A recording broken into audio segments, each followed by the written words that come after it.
Suspense ఎందుకు కదా మనకి ఇప్పుడు. Thank you sir. Modi tour పై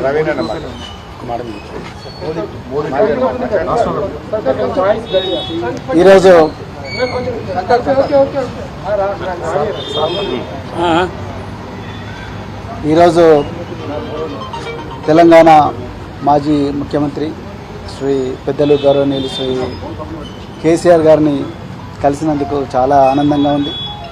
మరి ఈ తెలంగాణనే కాదు యావత్ భారతదేశం కూడా ఈరోజు లౌకికత్వం అంటే సెక్యులరిజం లౌకికత్వం ప్రమాదంలో ఉన్నది. మరి భారతీయ జనతా పార్టీ చాలా పెద్ద ఎత్తున కుట్రలు చేస్తూ ఉన్నది దేశాన్ని చిన్నాభిన్నం చేయడం కోసం. మరి పూర్తిగా రాజ్యాంగాన్ని రద్దు చేయాలనే కుట్ర చేస్తూ ఉన్నారు. సో ఆ పరిస్థితుల్లో మరి సెక్యులర్ పార్టీ అయినా మరి సెక్యులర్ భావాలు కలిగి సెక్యులరిజాన్ని నిరంతరం కాపాడిన మరి భారతీయ రాష్ట్ర సమితి వారు మరి నేను బెంజీ మాయావతి గారి ఆశీస్సులతోని మరి వారిని కూడా కలవడం జరిగింది.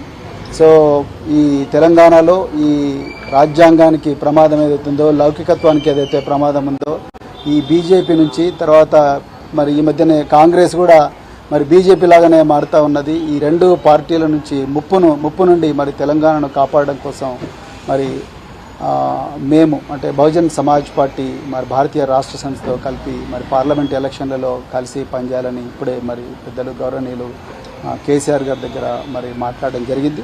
మరి తప్పకుండా మరి ఇంతకుముందు మీరు అన్నట్టుగా సీట్ల సర్దుబాటు విషయం ఏదైతే ఉందో ఈ షీట్ షేరింగ్ విషయం అయితే మళ్ళీ మేము మా అధిష్టానానికి నివేదిస్తాం. అదేవిధంగా మరి మన మాజీ ముఖ్యమంత్రి గారు తప్పకుండా బెంజీ గారితో కూడా మాట్లాడతారు. సో దాని తర్వాత మరి ఇరు వర్గాలు ఇరు పార్టీలు ఒక నిర్ణయానికి వచ్చి తర్వాత తప్పకుండా తెలంగాణలో ఈ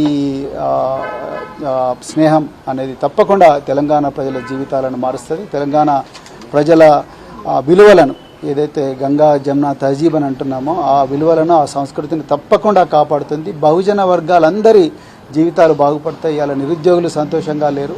సో పట్టుమని 4 నెలలు కాలేదు ఇప్పటికీ మళ్ళీ నిరుద్యోగులు రోడ్ల మీదకి వచ్చే పరిస్థితి.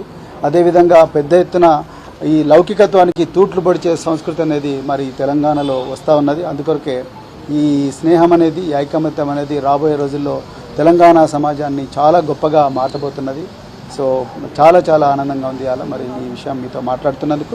తప్పకుండా తెలంగాణ ప్రజలు దీన్ని ఆస్వాదిస్తారు ఆశీర్వదిస్తారని చెప్పేసి నేను కోరుకుంటున్నాను. కేసీఆర్ గారు మరి ఈ సమయం మాకు ఇచ్చినందుకు మరొకసారి ధన్యవాదాలు. అన్ని అంశాల్లో కలిసి పనిచేస్తారు రెండు పార్టీలు.